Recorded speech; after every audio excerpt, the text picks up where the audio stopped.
Aquest 25 de novembre volem que la joventut de Calafell sigui la protagonista en aquesta jornada de lluita per l'eliminació de la violència vers les dones. Noies i nois de l'Institut Camí de Mar han treballat junts per escriure el seu manifest, perquè és la joventut qui decidirà el futur de la nostra societat i són ells i elles qui han de començar a alçar la seva veu.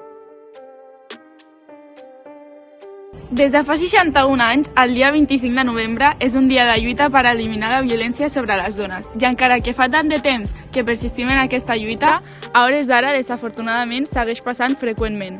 Tant que podem dir que en el nostre país, cada 8 hores, una dona és violada. I en el que portem d'any s'han registrat entre 900 i 1.000 violacions, sense parlar de totes aquelles que pateixen un maltractament diari. També cal dir que molts d'aquests casos de maltractament acaben amb la mort de la víctima. Actualment han mort 36 dones en mans de les seves parelles o exparelles. Per tal de que ens adonem que això també passa en el nostre entorn, parlarem del cas de la menor violada a Igualada. L'adolescent de 16 anys va ser brutalment violada i agredida la passada nit de l'1 de novembre al sortir d'una discoteca. Els danys han sigut tan greus que ha hagut de ser intervinguda a quiròfan. Després d'haver estat agredida i violada, van deixar-la nua i inconscient al carrer a unes temperatures de 3 graus. Aprofitem per dir que encara que molta gent a hores d'ara es pensi que l'adolescent no hauria d'haver sortit de festa perquè això no li hagués passat, volem recalcar-li a aquesta gent que ho pensa que ja és hora que la culpabilitat en aquests casos deixi de recaure en les víctimes, ja que l'únic culpable no és ningú que no sigui el propi delinqüent, i que les dones haurien de poder vestir com més ens agradi, sortir de festa allà on vulguem, ballar, beure i anar i tornar a l'hora i pel camí que vulguem sense que cap home es pensi que això ho fem per cridar la seva atenció. Sovint, quan escoltem parlar de la violència envers les dones, pensem que només es tracta d'una violència física, per part de la parella, ja que és el més comú. Però és evident que existeixen molts més tipus i àmbits. Per exemple, el maltractament psicològic, l'abús sexual, la violència econòmica en l'àmbit de la parella, del treball i el familiar, i en altres àmbits com per exemple el social o comunitari.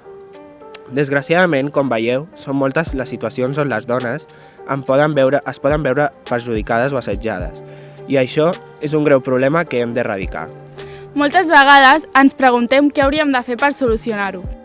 Les propostes que nosaltres creiem més encertades són, per exemple, tractar i educar sobre aquest tema a les escoles des de que són ben petits, augmentar la inversió de diners per part del govern per així poder desenvolupar un pla de millora contractant a persones especialitzades que aportin aquest ajut a les escoles i institucions del nostre país. També, des de la pròpia societat, hem de fer moltes coses i podem fer-ho a través de les xarxes socials, xerrades, punts de trobada, etc.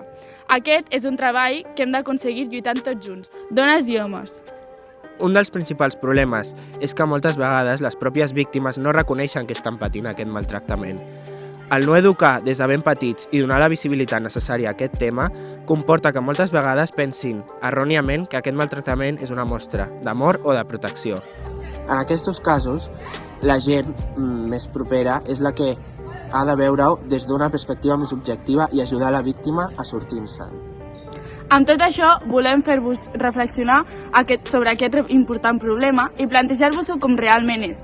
Lluitar contra aquesta xacra social reivindicant el compromís de les institucions i de tots nosaltres per a que cap més dona sigui víctima de maltractament. Esperem que sigui així i moltes gràcies per la vostra atenció.